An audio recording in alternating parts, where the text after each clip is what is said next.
Hi, my name is Bharat, director and team leader. చిన్నప్పటి నుంచి నేను ఎన్నో స్క్రిప్ట్ రాశాను. ప్రతి స్క్రిప్ట్ రాసినప్పుడల్లా దాన్ని స్క్రీన్ మీద చూడాలనుకునేవాడిని. అండ్ ప్రతి స్క్రిప్ట్ ని నేను స్క్రీన్ మీద ప్రెజెంట్ చేయడానికి ఒక టీమ్ ఫామ్ చేశాను 2005లో. సత్య IV my dream.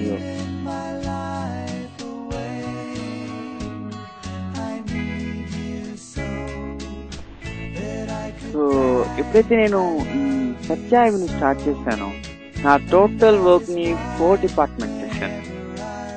That is direction wing, audio wing, art department wing and actor and actress wing. The key and the important wing that is cinematography and sound wing. దానిని Sai calculate చేశాను. Hi, this is Sai, associate director, cinematographer and audiographer. సాయికి ఎంతో important అయిన photography department and sound department రెండు ఇచ్చాను.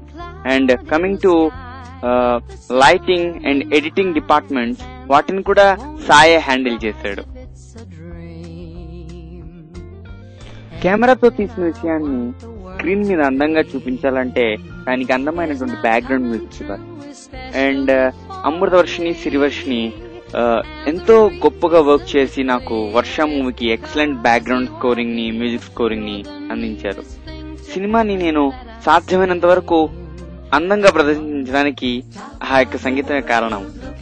And actor and actress department కి మా తమ్ముడు ప్రసాద్ కోఆర్డినేట్ చేశాడు. Hi, my name is Prasad. Prasad కి ఈ డిపార్ట్మెంట్ ఇచ్చి most of the talented and energetic interested people ని సెలెక్ట్ చేసేటువంటి బాధ్యత తనకు అప్పగించారు. ఇలా స్క్రిప్ట్ వర్క్ ఫినిష్ అవ్వగానే నా 4 వింగ్స్ ని ఫిలిం లో ఇన్వాల్వ్ చేసేవాడిని. వాళ్ళందరికీ డైరెక్ట్ చేసి, గైడ్ చేసి ఫిలిం ని ప్రిపేర్ చేశాను.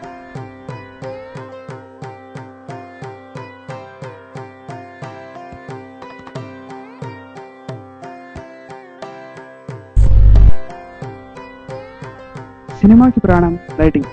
ఆ లైట్ ని స్క్రీన్ మీద ప్రెజెంట్ చేయాలంటే సినిమాటోగ్రఫీ ముఖ్యం.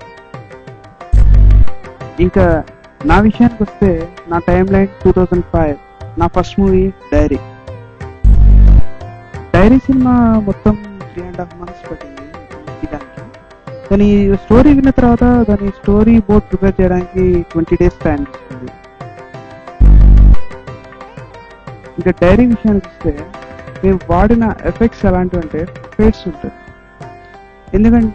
ఎందుకంటే నా స్టోరీ ఫార్మేషన్ అలా ఉంటుంది. ఇంకా కల్కి విషయానికి వస్తే మేము వాడిన ఎఫెక్ట్ ఎలాంటిదంటే ఫేడ్ అవుట్స్ ఉంటుంది.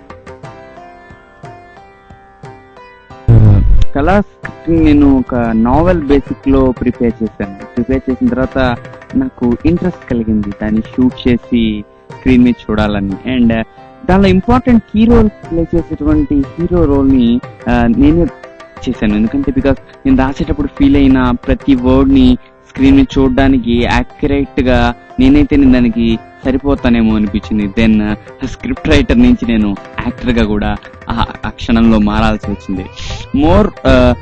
ఈ సినిమాలో ఎక్కువ సేపు నా క్యారెక్టర్ అండ్ భాస్కర్ క్యారెక్టరే ఉండడం వలన నేను ప్రతి డైలాగ్ ని ఎక్కువ ఇంట్రెస్టివ్ గా ప్రిపేర్ చేశాను.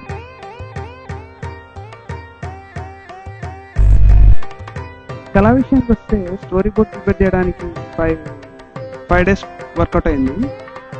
కానీ టేకింగ్ తీయడానికి మాత్రం చాలా తక్కువ టైం పట్టింది. ఎందుకంటే మేము చాలా లిమిటెడ్ నెంబర్ ఆఫ్ క్యారెక్టర్స్ తో చేసాం. నేను స్క్రిప్ట్ రైటర్ గా చూసిన తర్వాత స్క్రీన్ మీద యాక్టర్ గా కూడా చూసుకోవాలనుకున్నాను. దానికోసం మంచి